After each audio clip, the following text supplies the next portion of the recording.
இந்த காலை வேளையிலும் நான் பேச இருக்கிற தலைப்பு ஸ்பிரிட் ஆஃப் பைத்தான், சர்பத்தின் ஆவினிடம் எச்சரிக்கையாயிருங்கள். இன்னைக்கு சபை ரட்சிக்கப்பட்டு இங்கே அமர்ந்திருக்கிற எல்லாருமே ஒரே ஒரு காரியம் ஒன்று புரிஞ்சுக்கணும். என்கிட்ட என்ன இல்லை, பிசாசு இல்லைன்றதை தயவுசெய்து என்ன பண்ணாதீங்க, நினைக்காதீங்க. நீங்கள் எவ்வளோ ஆவிக்குரிய ரீதியில் இருந்தாலும், எவ்வளோ ஜபத்தில் இருந்தாலும், எவ்வளோ உபவாசத்தில் இருந்தாலும், தேவனாகிய கர்த்தர் இந்த காலை வேளையில் உங்களோடு சொல்லுகிற ஒரு காரியமாக எடுத்துக்கொள்ளுங்க. இதை நான் யாரையும் பயன்படுத்தவோ இல்லை யாரையோ சொல்லவோ இதை நான் என்ன பண்ணல, இந்த பிரசங்கத்தை எடுக்கலை. ஆனாலும் இந்த வெளிச்சம் சபைக்கு தேவை என்பதனால நான் என்ன பண்ணுறேன், இதை போதிக்கிறேன். 1 யோவான் 4வது அதிகாரம் 1 வசனம்.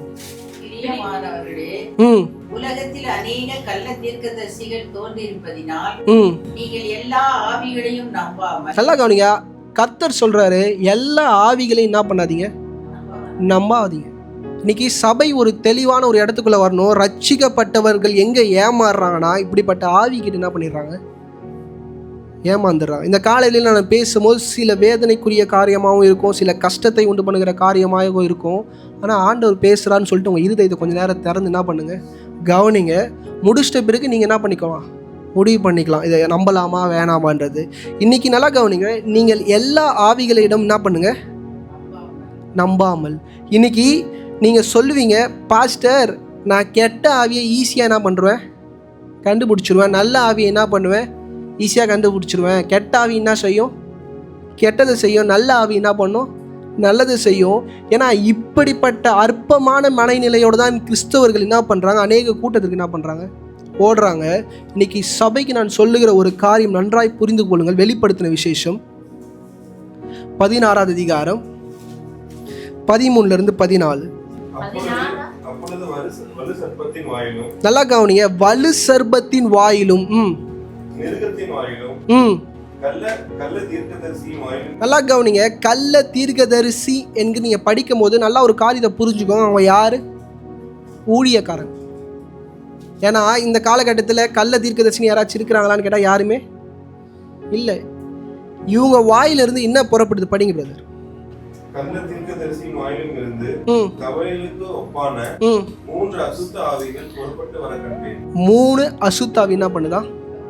இன்னைக்கு நான் ஆவியை நம்பலை பாஸ்டர், நான் பிசாசை நம்பலைன்ற பாஸ்டர்னா நீங்கள் யாரை நம்பலாம், யோவானே என்ன பண்ணல, நம்பலை. முகமுகமாய் ஆண்டவரை போய் பரலோகத்தில் என்ன பண்ணார், பார்த்துட்டு வந்து இவ்வளோத்தையும் என்ன பண்ணுறாரு, தன்னுடைய சபைகளுக்கு, தன்னுடைய ஜனக்கூட்டத்துக்கு என்ன பண்ணுறாரு, சொல்கிறாரு. இன்றைக்கி அநேக நேரம் ஜஸ்டின் பாஸ்டர் நான் கத்துறதுனால என்னவா இருக்குது, சின்ன பையன் இவனுக்கு என்ன பண்ணாது, ஏதோ தெரியாதுன்னு நினைக்கிறீங்க. படிங்க, அடுத்த வசனம் வாசிங்க பிரதர். அது என்ன ஆவிகள், அந்த பிசாசு என்ன பண்ணுமா, சபை ரட்சிக்கப்பட்ட பிள்ளைகள் எங்கே ஏமாறுறாங்கன்னா அந்த ஆவி அற்புதம் பண்ணும் போது இது சரியான.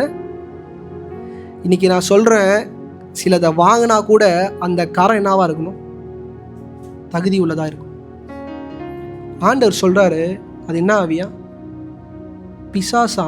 ஆனால் அது என்ன பண்ணுது, நன்மையான காரியங்களை செய்யுது. இன்னைக்கு இந்த இடத்துல தான் கிறிஸ்துவ சபைகள் காலகாலமாக ஏமாந்து கொண்டு இருக்கு. ஏன்னா இந்த வசனத்தை நம்ம படிக்கிறது இல்லை. ஏன்னா பிசாசும் என்ன பண்ணுமா, நன்மையை. இன்னைக்கு ரட்சிக்கப்பட்டு இங்கே அமர்ந்திருக்கிற நீங்கள் மிக தெளிவாக இருங்க. ஆவியை பகுத்தறிய வேண்டியது மிக மிக அவசியம். அதுவும் ரட்சிக்கப்பட்டு இருப்பீங்கன்னா மிக மிக கவனமாக இருக்க வேண்டியது மிக மிக அவசியம். இன்னைக்கு அநேக ஆவிகளை பற்றி நான் பேசினாலும் நான் குறிப்பாய் சர்பத்தின் ஆவி, த ஸ்பிரிட் ஆஃப் பைத்தானை குறித்து நான் பேச என்ன பண்ணுறேன், விரும்புகிறேன். ஆனாலும் அது மகிமைப்படல, என் தேவனாகிய கர்த்தர் மகிமைப்பட என்ன பண்ணுறேன், அதை குறித்து பேசுகிறேன். மார்க்கின் புஸ்தகம் 13வது அதிகாரம் 22வது வசனம். ஏனெனில் கள்ள தீர்க்கதரிசிகளும் கள்ள தீர்க்கதரிசிகளும் எழும்பி கூடுமானால் தெரிந்து கொள்ளப்பட்டவர்களையும் வஞ்சிக்கத்தக்க அடையாளங்களையும் அற்புதங்களையும் செய்வார்கள். நல்லா கவனிங்க, யாரு தெரிந்து கொள்ளப்பட்டவர்களை வஞ்சிப்பாங்க, ரட்சிக்கப்பட்ட பிள்ளைகளை யார் வஞ்சிப்பாங்க, கள்ள தீர்க்கதரிசிகளும் கள்ள. இப்போ இந்த வசனத்தை நீங்கள் எப்படி பார்க்குறீங்க, இந்த வசனத்தை நீங்கள் எப்படி எடுத்துப்பீங்க, இந்த 2 இடத்துல நானுமே என்ன பண்ணுவேன், பொருந்துவேன். இன்னைக்கு இந்த நபர்கள் என்ன பண்ணுவாங்களா, தெரிந்து கொள்ளப்பட்டவர்கள் என்ன பண்ணுவாங்களா, வஞ்சிச்சிருவாங்களா. ஆண்டவர் எனக்கு தெரியும், பரிசுத்தாவினுடைய பலனை நான் ருசிச்சிருக்கிறேன், நான் ஜெபிக்கிறேன், நான் உபவாசம் இருக்கிறேன்ற நபரே என்ன பண்ணுவாங்களா, வஞ்சிச்சிருவாங்களா. ஆண்டவர் இந்த காலையில் உங்களோட பேசி கொண்டிருக்கிறார். ஏன் பேசுகிறாரு, எதுக்கு பேசுகிறாரு எனக்கு கேட்காதீங்க. ஆனால் அவங்க தெளிவாக இருக்க சொல்லி உங்களோட என்ன பண்ணுறாரு, பேசுகிறார். ஏன்னா எப்படிப்பட்ட ஆவியோடு நீங்கள் உறவு வைத்து கொண்டிருக்கிறது என்பது மிக மிக அவசியம். நம்ம அநேக நேரம் நினைக்கிறோம், இந்த மனுஷனோட சேர்ந்தோம் என் குடும்பம் ஆசீர்வாதமாக இருக்குது, என் குடும்பம் செழிப்பாக இருக்குது, என் குடும்பம் எல்லாம் ஸ்மூத்தாக போகுது பாஸ்டர். நான் கொஞ்சம் கவனமாக இருங்க. அது நல்ல ஆவியா கெட்ட ஆவியான்றது பகுத்தறிய வேண்டியது மிக மிக. நம்ம என்ன நினைக்கிறோம், என் வாழ்க்கையில் நன்மை நடந்தால் இந்த நபர் எனக்கு எல்லாமே என்ன பண்ணுறாரு, கரெக்டாக இருக்கிறாரு. ஆனால் அதுவே தீங்காயிட்டா என்ன தான் நினைக்கிறோம், இது அசுத். நன்மையும் தீமையும் வைத்தவங்களால பகுத்தறிய என்ன பண்ண முடியாது. ஏன்னா தெரிந்து கொள்ளப்பட்டவன் தான். அதுக்கு அர்த்தம் என்னன்னா, தேவனை யார் என்று அறிந்தவனையும் என்ன பண்ணுமா, வஞ்சிச்சிருமா. உயிர் தெரிந்த கிறிஸ்து எப்படிப்பட்டவர் என்று அறிந்தவனை என்ன பண்ணுமா, வஞ்சிச்சிருமா. இந்த காலங்களில் சபை மிக மிக கவனமாக இருக்க வேண்டியது அவசியம். ஏன்னா அநேகர் விழுந்து போகிறவர்கள் யார் என்று நீங்கள் எடுத்து பார்த்தீங்கன்னா, ரட்சிக்கப்பட்ட பிள்ளைகளும் ஊழியக்காரர்களும். நீங்கள் சும்மா அவங்க வாழ்க்கையில் உங்கள் அனுபவங்களில் நான் பேசுவதெல்லாம் நீங்கள் அப்ளிகேஷனாக நீங்கள் பார்த்தா மட்டும்தான் நான் பேசுகிறதுக்கு புரியும். நீங்கள் வாழ்க்கையில் அப்படி எடுத்து பாருங்களா, நல்லா சத்திய வசனத்தை போதித்த, நல்லா வேதத்தின் காரியங்களை போதித்த அந்த குடும்பங்கள், ஏன் சபையில் ஆராதனை செய்த குடும்பங்கள், சபைக்காய் நின்ற குடும்பங்கள்லாம் பாருங்கள், அவங்களுடைய முடிவு பார்த்தீங்கன்னா ஒரு மாதிரி இருக்கும். ஏன் நான் இதை சொல்கிறேன்னா, யார் தெரிந்து கொள்ளப்பட்டார்களோ அவங்க கிட்ட பிசாசு முதல்ல நிற்பான். இந்த சபை நல்லா புரிந்து கொள்ளுங்க. இன்னைக்கு நீங்கள் வேதத்திலேயே அநேக ஊழியக்காரர்களுடைய வாழ்க்கை நீங்கள் எடுத்து பார்த்தீங்கன்னா ரொம்ப கேள்விக்குறியாக இருக்கும். ஏன் கேள்விக்குறியாக இருக்குன்னா, பிசாசு அங்கே தான் முதல்ல என்ன பண்ணுவான், கிரியை செய்வான். இன்னைக்கு நீங்கள் எப்படி வஞ்சிக்கப்படாமல் இருக்கணுன்றது எப்படி நீங்கள் புரிந்து கொள்ளணும்னா, இப்போ ஏலியோட வாழ்க்கையை எடுத்து பார்த்தீங்கன்னா, ஏலி விழுந்துட்டாரு. ஆனால் இஸ்ரவேல் மொத்தமாக அவங்க தலையை எட்டுமோ ஏலிக்கிட்ட தான் என்ன பண்ணுச்சு, நீட்டுச்சு. அப்படிப்பட்ட ஆவியாகிய ஏலி எப்படிப்பட்ட ஆவியை இஸ்ரவேலுக்குள்ளே வெளிப்படுத்தினார் நீங்கள் பாருங்கள். எல்லாமே வஞ்சக ஆவி, ஆண்டருக்கு விரோதமாய் செய்கிற ஆவி. நீங்கள் சும்மா எடுத்து பாருங்கள். 1 சாமுவேல் 2வது அதிகாரம் 29வது வசனம். 1 சாமுவேல் 2வது அதிகாரம் 29வது வசனம். செலுத்தும்படி நான் கட்டளையிட்ட என் பலியையும் என் காணிக்கையும் நீங்கள் உரைப்பானேன். என் எஜமானாகிய இஸ்ரவேலின் காணிக்கை, என் ஜனமாகிய இஸ்ரவேலின் காணிக்கை எல்லாம் பிரதான மன்னவர்களை கொண்டு உங்களை கொடுக்க பண்ணும்படிக்கு நீ என்னை பார்க்கிலும் குமாரரை மதிப்பானேன் என்கிறார். ஆண்டவர் என்ன சொல்றாரு ஏலியை பார்த்து, தம்பி நீ என்ன மதிக்கல, யாரை மதிக்கிற, உன் பிள்ளைய மதிச்சு, உன் பிள்ளை என்ன சொல்றானோ அதை என்ன பண்ற, செய்யற. இன்னைக்கு நிறைய பேர் ஊழியக்காரர்கள் நீங்கள் நினைக்கிறீங்கன்னா, ஹவு டு டிசன்ட் தட் ஸ்பிரிட்னா உங்கள் பிள்ளைகளை பார்த்து நீங்கள் சொல்லிடலாம், அந்த ஊழியக்காரர் நல்லவரா கெட்டவரா. பிள்ளை சரியில்லாத போது பிள்ளைக்கு சோப்பு போடுகிற ஊழியக்காரங்களை நீங்கள் பார்த்தாலே நீங்கள் முடிவு பண்ணிடலாம் அவங்களுக்குள்ள என்ன இல்லை. எந்த ஊழியக்காரன் மைக்கை பிடிச்சி என் பிள்ளை சரியில்லைன்றானோ அவன் தான் யாரு. ஆனால் அதே மைக்கை பிடிச்சி என் பிள்ளை மேலே அபிஷேகம் இருக்குது, என் பிள்ளை மேலே பிரசவம் இருக்குது, அவன் ஜெபம் பண்ணா பேய் ஓடும், பிசாசு ஓடுன்னு சொல்லி அவங்களுக்கு இது பண்ணின்னு இருக்கிறாங்க பாருங்க. அப்போ அவங்க எப்படிப்பட்ட ஆவி, பஞ்சகத்தின் ஆவி. தேவன் வச்ச அபிஷேகத்தை அவங்க எப்பயோ என்ன பண்ணிட்டாங்க, இழந்துட்டாங்க. நீங்களும் நாளும் தாவீதை போல என்ன தெரியுமா சொல்கிறோம், அபிஷேகம் பண்ணப்பட்ட மேலே என் கையை நான் என்ன பண்ண மாட்டேன், வைக்க மாட்டேன். இன்னைக்கு இந்த கால வெளியில் சொல்கிறாங்க, அநேக ஊழியக்காரர்கள் கெட்டு போனதுக்கான ஊழியக்காரர்கள் அல்ல, விசுவாசிகள். யார்? விசுவாசி கூட்டங்கள். என் பாஸ்டர் தவறு பண்ணும் போது, அசுத்தாவின் கிரியைகளானது சபைக்குள்ளே வெளிப்படும் போது, சபையை விட்டு வெளியேறாமல் சபைக்குள்ளே அமர்ந்து அந்த பரிசுத்தாவிக்கு ஆம் என்றும் அல்லேலுயா என்றும் சொல்லுகிற எல்லா கூட்டத்திற்கும் என்ன தெரியுமா, ஐயோ. வசனம் அதான் சொல்லுது, என்னது, ஐயோ. இன்னைக்கு நான் பேசுகிற எல்லாத்துக்கும் ஆமேன் அல்லேலுயான்னு போட்டிங்கன்னா, என் வாழ்க்கை ஒழுங்கா இல்லாமல் என் குடும்ப வாழ்க்கை ஒழுங்கா இல்லைன்னா உங்களுக்கு என்னது, ஐயோ. இன்னைக்கு அநேக திரளான கூட்டம் சிதைஞ்சு போனதுக்கு காரணம் தெரிந்து கொள்ளப்பட்டவர்களால் தான். சபைகள் ஒன்றுமே இல்லாமல் போனதுக்கான காரணம் தெரிந்து கொள்ளப்பட்டவர்கள் தான். நீங்கள் நல்லா கவனித்து பாருங்கள். ஒரு 20 வருஷம் இல்லை 30 வருஷம் 40 வருஷத்துக்கு முன்னாடிலாம் நீங்கள் பாருங்கள், ஊழியக்காரோட பிள்ளைகள் ஒரு சிறு தவறு பண்ணாலே பாதி பேர் சபையை விட்டு என்ன பண்ணுறாங்க, போயிடுவாங்க. குறையின் நிமித்தம் அவங்க போல. நீங்கள் பைபிளை நல்லா படித்து நீங்கள் புரிஞ்சிங்கன்னா, நான் சொல்கிற காரியத்தை உங்களால் என்ன பண்ண முடியும், புரிஞ்சிக்க முடியும். சபையில் இருக்கிற குறையின் நிமித்தம் அவங்க வெளியே போல, சத்திய வசனத்தின்படி என் ஊழியக்காரன் இல்லைன்னு என்ன பண்ணிட்டாங்க, வெளியே போயிட்டாங்க. இந்த காலகட்ட சபை இந்த ஸ்பிரிட் ஆஃப் பைத்தான் எப்படி வேலை செய்யுதுன்னா, ஊழியக்காரன் சரியே இல்லைனாலும் சபைக்குள்ளே இருக்கிறாங்கன்னா காரணம் என்னன்னா, எல்லாருக்கும் அதுக்கு என்ன பண்ணுறாங்க, அக்செப்ட் பண்ணிக்கிறாங்கன்னு இல்லை, சத்திய வசனத்தை அவங்க என்ன பண்ணல, படிக்கலை. ஒரு ஊழியக்காரன் எப்படி இருக்கணும், ஒரு சபை எப்படி இருக்கணும், விசுவாசி ஜனம் எப்படி இருக்கணுன்றத விசுவாசி மக்கள் வேதத்தை திறந்து என்ன பண்ணுறது இல்லை, படிக்கிறது இல்லாதனால எது போதகருடைய வாயிலிருந்து வந்தாலும் சரி என்கிற இடத்துக்குள்ள என்ன பண்ணிச்சு, சபை வந்துருச்சு. அந்த சபை எந்த ஆவினால் பிடிக்கப்பட்டிருக்குன்னா பைத்தான், அந்த பிசாசால என்ன பண்ணப்பட்டிருக்கு, சபைகள் கட்டப்பட்டிருக்கு. ஒரு மலைப்பாம்போட ஒரு கொள்கையை நீங்கள் எடுத்து பார்த்தீங்கன்னா, அது குட்டியாக இருக்கும்போது நீங்கள் கையில் தூக்கி பாருங்களா, ஒரு குழந்த மாதிரி உங்ககிட்ட விளையாடும். நான் தூக்கியிருக்கிறேன் மலைப்பாம்பை, நான் கையில் தூக்கியிருக்கிறேன், குழந்த மாதிரி என்ன பண்ணும், விளையாடும். அது வளர்கிற வரைக்கும் வெயிட் பண்ணுமா, என்னது அது வளர்கிற வரைக்கும் அவ்வளோ பொறுமையாக இருக்குமா, தன்னுடைய இறை பக்கத்துலேயே இருந்தாலும் அதை ஒன்றுமே பண்ணாதான். அதால் எப்போ அதை பிடிச்சி ஒடுக்கி முழுங்க முடியுன்ற அந்த அனுபவத்துக்குள்ளே அந்த பாம்பு வருதோ அப்போ தான் அந்த மனுஷன் என்ன பண்ணுமா, விழுங்குமா. இன்றைக்கி நீங்கள் நினைக்கிறீங்க என் வாழ்க்கையில் அசுத்தாவி இல்லை, இல்லை, அது வெயிட் பண்ணுறது என்ன பண்ணுது, கொஞ்சம் கொஞ்சமாக அவங்கள இச்சை செய்ய வச்சு, கொஞ்சம் கொஞ்சமாக பாவம் செய்ய வச்சு வெயிட் பண்ணுது, அந்த டைமுக்காக வெயிட் பண்ணுது உங்களை அடிக்கிறதுக்குனது. இந்த ஸ்பிரிட் ஆஃப் ஃபைத் தான் நான் சொல்லும்போது ஜோக்காக எடுத்துக்காதீங்க, நான் முடிக்கும் போது சிலதெல்லாம் உங்களுக்கு புரியும்.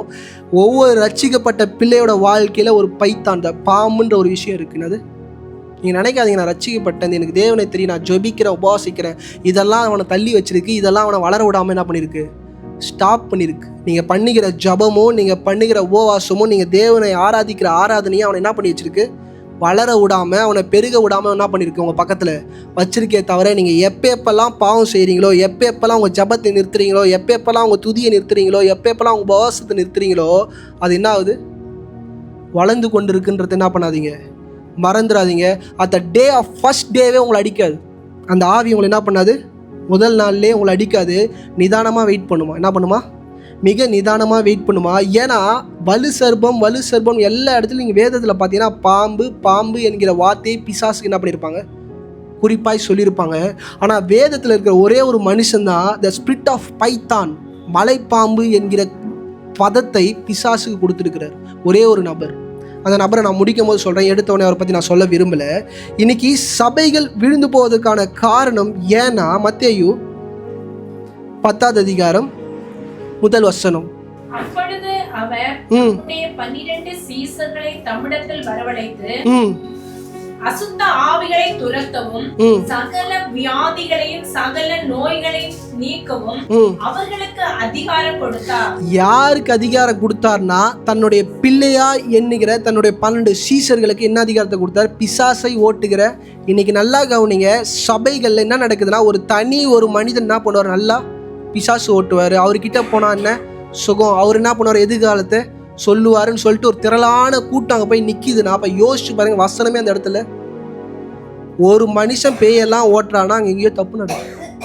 ஒரு மனுஷன் ஜெபம் பண்ணும் போது எல்லாம் பேயும் போகுதுன்னா அங்கே என்ன இருக்குது, தப்பு இருக்குது. இன்றைக்கி நிறையா சபைக்கு நீங்கள் போனீங்கன்னா நான் சொல்லணும் நீங்கள் அக்செப்ட் பண்ணிக்கோங்க. போவீங்க, பேய் என்ன பண்ணும், பயங்கரமாக ஓடும். அந்த ஊழியக்காரர் வந்து மைக்க பிடிச்சோடனே அந்த ஊழியக்காரர் ஜெபம் பண்ணோடனே பேய் ஓடும்.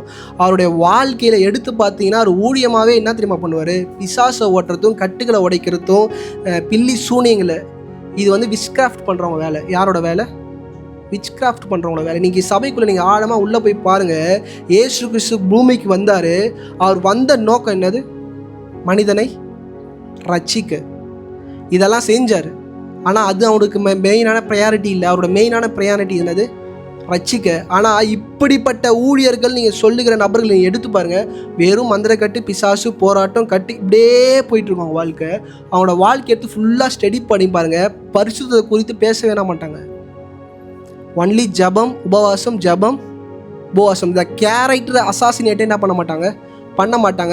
அவங்களோட வாழ்க்கையை எடுத்து பாருங்கள், எதுவுமே இருக்காது, பின்னாடி ஒன்றுமே இருக்காது. நான் ஏன் இன்னைக்கு சொல்கிறேன்னா, அநேக அசுத்தாவிகள் உண்டு. சில அசுத்தாவிகளோட பேரை நான் என்ன பண்ணுறேன் சொல்கிறேன், சிலதுக்கு மட்டும் நான் விளக்கத்தை கொடுக்க விரும்புகிறேன். அசுத்தாவிகள், பொல்லாதாவிகள், எரிச்சல்களின் ஆவிகள், வஞ்சனைகளின் ஆவி. நல்லா கவனிங்க, இந்த வஞ்சனைகளின் ஆவி கிட்ட சபையும் மிக மிக எச்சரிக்கையாக இருக்க வேண்டியது மிக மிக அவசியம். 2 தெசலோனிக்கேயர் 2ஆம் அதிகாரம் 2ஆவது வசனம். ஒரு ஆவியினாலாவது வார்த்தையினாலாவது எங்களிடத்திலிருந்து வந்ததாய் தோன்றுகிற ஒரு நிருபத்தினாலாவது கிறிஸ்துவனுடைய நாள் சமீபமாய் இருப்பதாக சொல்லப்பட்டால் உடனே சஞ்சலப்படாமலும் கலங்காமலும் இருங்கள். நல்லா கவனிங்க, அநேக பேர் வந்து என்ன பண்ணுவாங்களாம், ஆண்டோட வருகை. இதையே என்ன தெரியுமா சொல்கிறாங்க? அசுத்தாவின்றாங்க. நான் சொல்லலை. அவங்களோட காரியங்கள் எதை பற்றி நம்ம இருக்கோம்? ஆண்டோட வருகை சமீபமாயிடுச்சு, ஆண்டுடைய வருகை சமீபமாயிடுச்சு. நல்லா புரியுங்க, தேவனாகிய கர்த்தர் வருகையை குறித்து பிரசங்கிக்கிறதுக்காக யாரையும் அனுப்பல. பரிசுத்தத்தின்படி வாழவும் ரட்சிக்கப்படுகிற அனுபவத்தை குறித்து பிரசங்கிக்கவும் தான் அவர் அழைப்பை பெற்ற ஊழியக்காரர்கள் செய்ய வேண்டிய வேலை. ஆனால் மக்களை பயம்படுத்துகிற ஆவி, பாஸ்டர் நல்லது தானே பாஸ்டர், இதை பற்றியெல்லாம் பேசினா ஒரு பயத்தின் ஆவி உண்டாகும். நல்லது, அந்த ஆவி நல்லதுன்னு நீங்கள் நினைக்கிறீங்க. அந்த ஆவி எதை உண்டு பண்ணுனா, அந்த சீசன்ஸ் கோஸ். 10 வருஷம் ஆகட்டும், 20 வருஷம் ஆகட்டும், ஆண்டர் வரலன்னொன்னே ஆண்டர் மேலே இருக்கிற நம்பிக்கையை என்ன பண்ணோம்? இந்த ஆவி எழுந்து போக செய்யும். நீங்கள் தெரிஞ்சோ தெரியாமையோ எந்த ஆவியை பூஸ்ட் பண்ணி கொண்டு இருக்கிறோன்னா, தேவனுக்கு விரோதமான ஆவியை சபைக்குள்ளே என்ன பண்ணுறோம்? ஒரு பாஸ்டர் வருஷத்தில் ஒரு வாட்டி பேசினா ஃபைன், மாதம் வாரத்தில் அப்பப்போ நடுவில் இன்சர்ட் பண்ணுறாருன்னா அது என்ன ஆவி?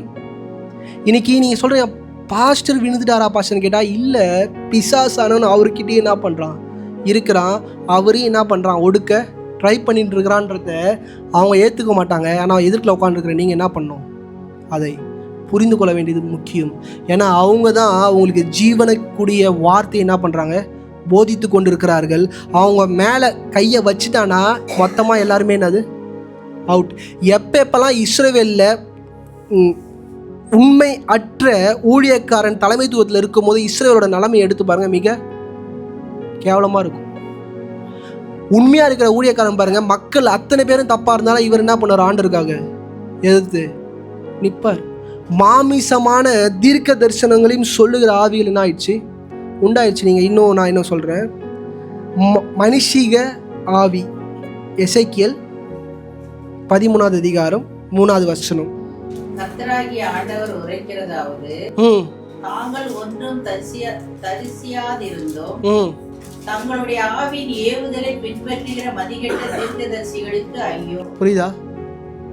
பாதி பேர் எதிர்காலத்தை சொல்கிறேன்னு சொல்லிட்டு தனக்கு என்ன தோணுதோ, தனக்கு என்ன செயல்படுதோ அந்த ஆவியை என்ன பண்ணுறாங்க? வெளியே சொல்கிறாங்க. மேலே தீர்க்க தரிசனம்னா என்னன்னா ஒரு நாள் நான் எடுக்கிறேன். ஏன்னா இப்போ இந்த காலகட்டத்தில் அதை பார்க்கும்போது எனக்கு எரியுது, வயிறு என்ன பண்ணுது? எரியுது. ஆண்டவர் சொல்கிறார் அவங்களுக்குலாம் என்னது? ஐயோனா நம்ம என்ன நினைக்கிறோம்? அந்த தீர்க்க தரிசனம் சொல்கிறவங்களுக்குலாம் ஐயோன்னு நினைக்கிறோம். அந்த தீர்க்க தரிசனத்துக்கு பின்னாடி அல்லேலூயான்னு போட்டுக்கிற எல்லாருக்குமே என்னது? ஐயோ. இன்னைக்கு தேவன் தன் விரும்புகிற தன் பிள்ளைகளுக்கிட்ட அனுதினமும் சத்திய வசனத்தை கொண்டு அவர்களை எப்படியாச்சும் மீட்டு எடுத்துடலாமான்னு அவர் யோசிக்கிறாரு. ஆனால் பிள்ளைகள் ஒவ்வொரு முறையும் சத்திய வசனத்தை தட்டி விட்டு இந்த சூப்பர் நேச்சுரல் திங்ஸ் மேலே என்ன பண்ணுறோம்? ஃபோக்கஸ் பண்ணுறோம். இந்த காலை வேளையில் சொல்கிறேன், பிசாசு சூப்பராக இருப்பதும் செய்யும். இன்னைக்கு இன்னொரு பலவீனப்படுத்துகிற ஆவி, வியாதியை உண்டு பண்ணுகிற ஆவி. லூக்காவின் புஸ்தகம் 13வது அதிகாரம் 10-12. ஒரு ஓய்வு நாளில் அவர் ஜெப ஆலயத்தில் போதகம் பண்ணி கொண்டிருந்தார். அப்பொழுது 18 வருஷமாய் பலவீனப்படுத்தும் ஆவியை கொண்டு ஒரு ஸ்திரீ அங்கே இருந்தார். அவள் எவ்வளவும் நிமிரக்கூடாத குடியாய் இருந்தார். இயேசு அவளை நோக்கி தம்மிடத்தில் அழைத்து, ஸ்திரீயே, உன் பலவீனத்தினின்று விடுதலையாக்கப்பட்டாய் என்று சொன்னார். நல்லா கவனிங்க, எத்தனை வருஷம்? இத்தனை வருஷம் தனக்கு இருக்கிறது ஆவியின் பிடினே தெரியாம அந்த மகள் என்ன பண்ணா? அவள் ஆண்டர்கிட்ட போய் கேட்கல. இன்னைக்கு இந்த சபைக்குள்ள நான் சொல்றேங்க, அநேக நேரம் இப்படிப்பட்ட ஆவிகள், இது நீங்க தான், இது உங்களோட சுயம்தான், உங்களுடைய இதுதான் சொல்லி உங்களை நம்ப வச்சு அதுலேயே உங்களை ஓட வச்சு கொண்டு என்ன பண்ணும் இருக்கும். என்னைக்கு சத்திய வார்த்தை உங்களை தேடி வந்து விடுதலை ஆக்குதோ அது வரைக்கும் நீங்க என்ன பண்ண மாட்டீங்க? விடுதலை. ஏன்னா அது வாயை தெரிஞ்சு ஜபிக்க கூட உங்களுக்கு என்ன பண்ணாது? ஓ இது ஏற்கை போல, இது என்னது?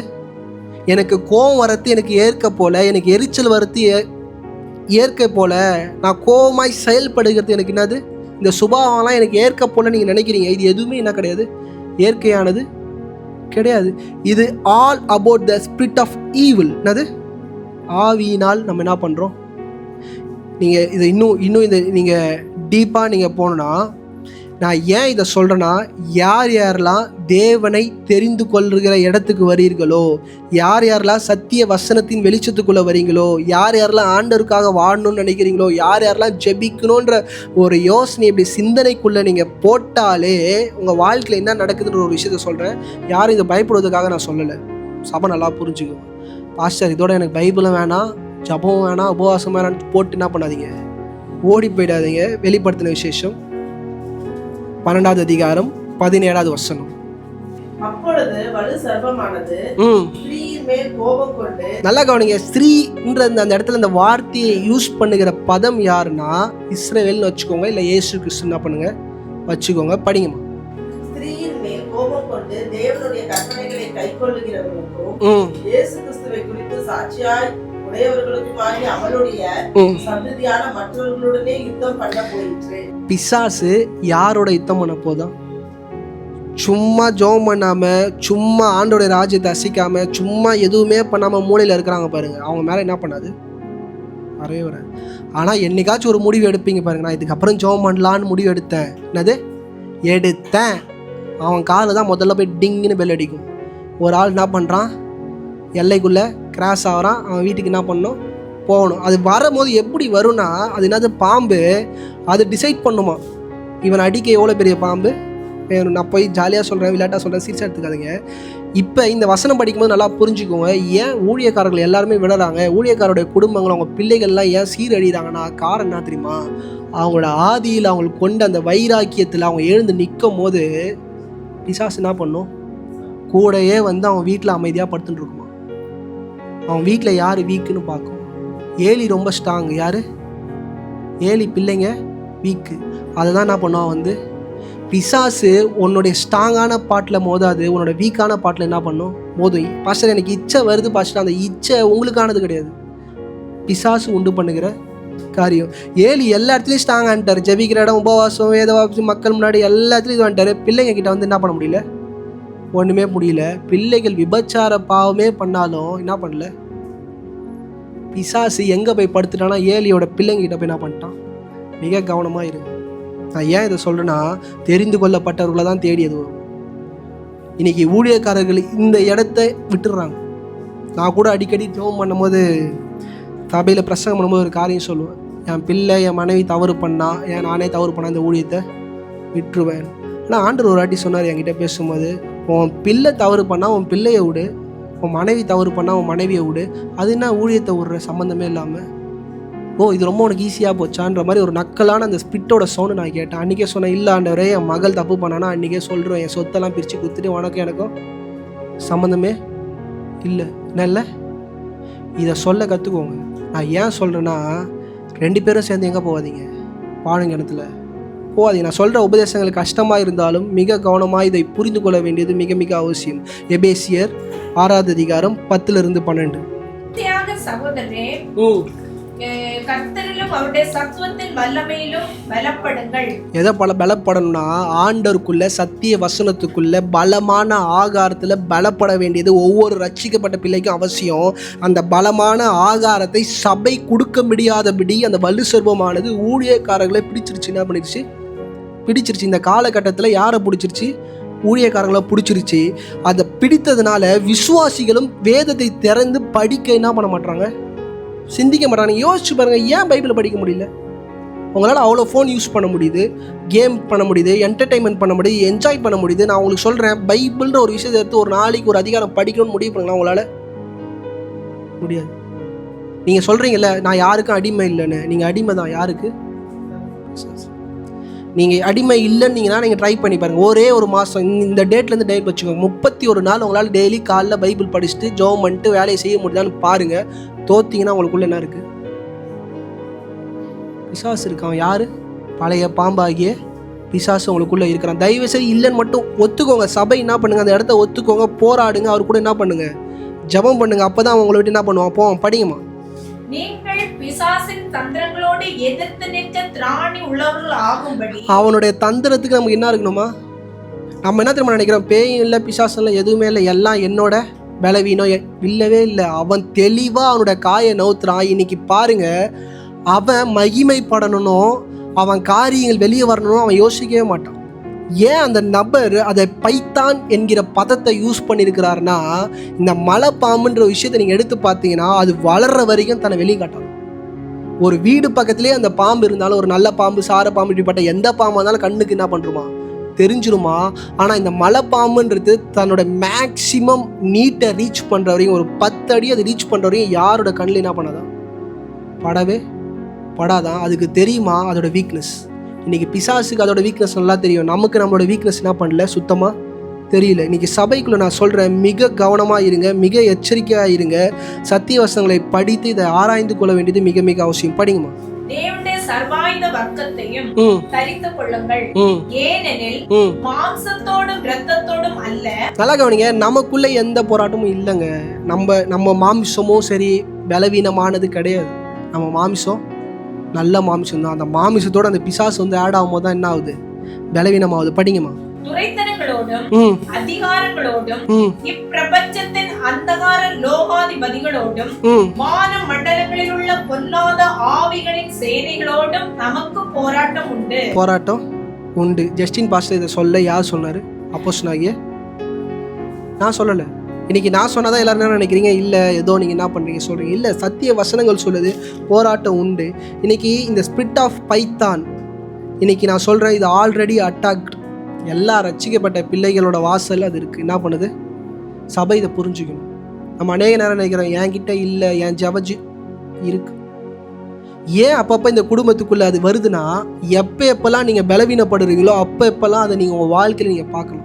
அதோடைய போராட்டங்களை, அதோடைய அழுத்தங்களை, அதோடைய வேதனைகளை நீங்கள் என்ன பண்ணலாம்? பார்க்கலாம்.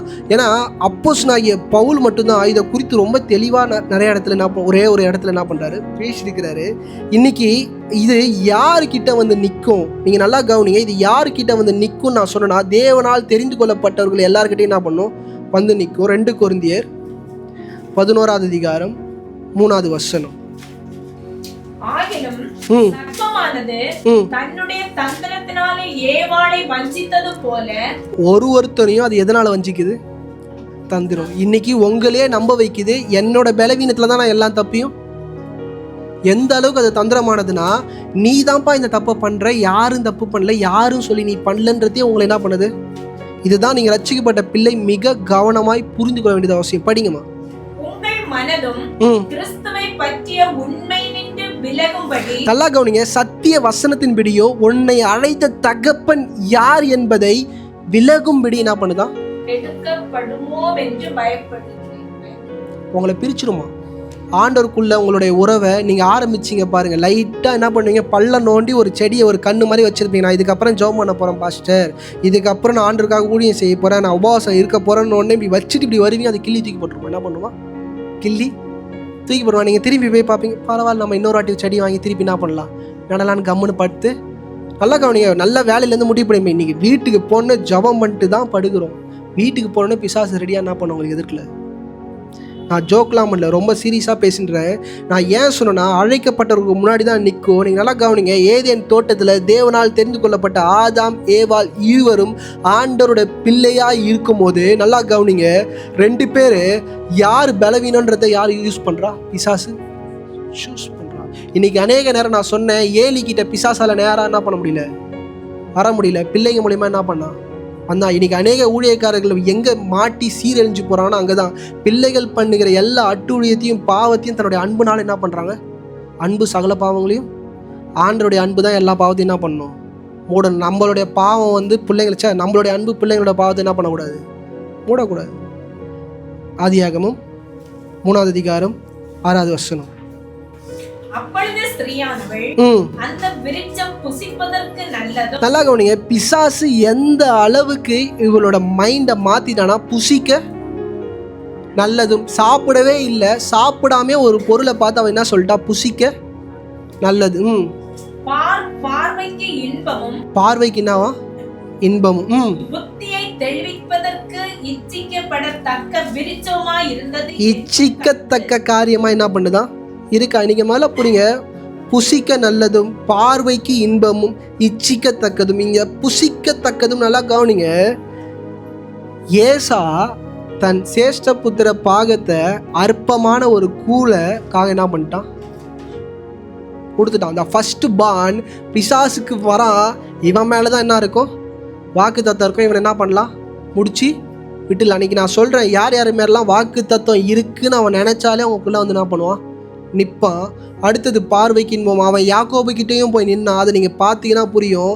அவனுடைய மாமனார் மாதிரி வஞ்சகத்தக்கவர் கிடையவே கிடையாது.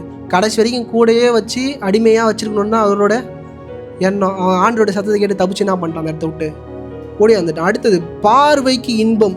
இன்னைக்கு நல்லா கவனிங்க, ரட்சிக்கப்பட்ட பிள்ளைகள், தேவனுக்காய் நிற்கிற பிள்ளைகள் எந்த இடத்துல விழுறாங்கன்னா, பார்வைக்கு இன்பமான காரியம் அது எது ஆனாலும் இருக்கலாம், என்ன பண்ணுவாங்க, விழுந்துருவாங்க. அனனியா எல்லாருக்குமே நல்லா தெரியும். ஆக்ஸ் அப்போஸ்தலர் 5ஆம் அதிகாரம் 1-3. அனனியா என்னும் பெயருள்ள ஒருவனும் அவனுடைய மனைவியாகிய சப்பீராளும் தங்கள் காணியாட்சியை விற்றார்கள். நல்லா கவனிங்க, தன்னுடைய சொத்தை விற்கிற வரைக்கும் இச்சை இல்லை. நான் சொல்றது புரியுதா? தன்னுடைய சொத்தை ஆண்டவருக்கு கொடுக்கணும்னு முடிவு பண்ணிட்டானுங்க, ஊழியத்துக்கு கொடுக்கணும்னு முடிவு பண்ணிட்டாங்க அப்படிலாம் சொல்ல. தயவு செய்து அப்படி சொன்னோடனே எல்லாம் இன்ட்ரெஸ்ட் ஆகிடாதீங்க. அது எல்லாமே விற்று சபைக்குள்ளே போட்டு எல்லாருமே ஆகாரத்தை சாப்பிட்ற கதை. இது அநேக ஊழியக்காரர்கள் வந்து விற்று ஆண்டருக்கு கொடுத்தாங்கன்னு சொல்கிறாங்க. அப்படி பைபிளில் அது இல்லவே இல்லை.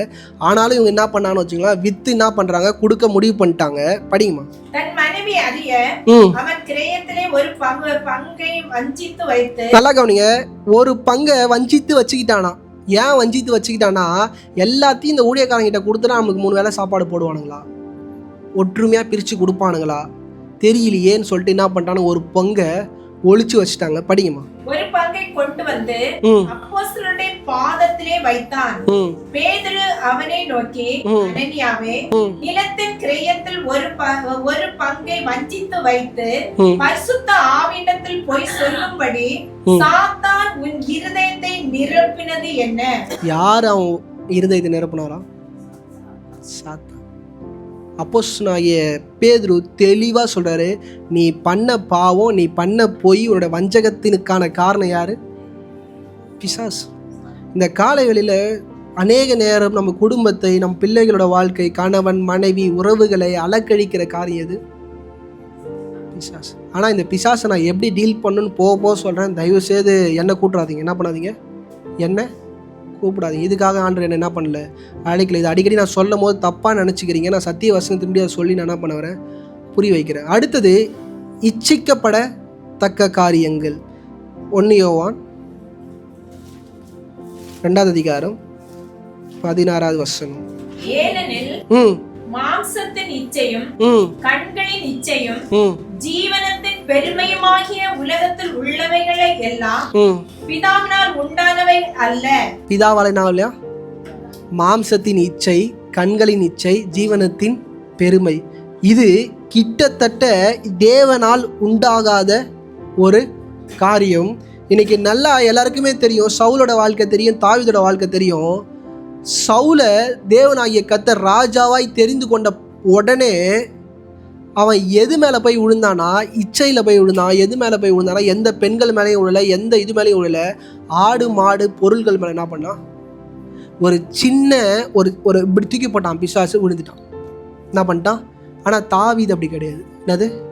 ஏன்னா தாவீது ஆலமரம், தாவீதை ஈஸியாக என்ன பண்ண முடியாது, சிதைக்க முடியாது. தாவீதுக்குள்ள அவன் உண்டு பண்ணுகிற ஆவி பாருங்க, முதல்ல தாவீது கிட்ட பெருமையின் ஆவியை வர வைக்கிறான். எப்படி வர வைக்கிறான்னா, இலக்கத்தை எண்ணக்கூடாதுன்றார் ஆண்டவர், எண்ண வச்சான். நான் ஏன் சொன்னேன்னா, நீங்கள் எவ்வளோ பெரிய லெஜெண்டாக இருந்தாலும், நீங்கள் எவ்வளோ பெரிய உபாசிக்கிறவர்களாக இருந்தாலும், நீங்கள் எவ்வளோ ஆராதிக்கிற நபராக இருந்தாலும், அந்த பாம்பு கொஞ்சம் கொஞ்சமாக என்ன பண்ணும்? தாவீதோட வாழ்க்கையில் அவன் எப்போ சாமுவேலால் அபிஷேகம் பண்ணப்பட்டானோ அன்னைக்கே அவன் பார்த்துக்கிட்ட வந்துடுச்சு. என்னது? அது எப்படி வளர்ந்துச்சு நீங்கள் எடுத்து பார்த்தீங்கன்னா அவ்வளோ அழகாக வளர்ந்துச்சு. என்னது?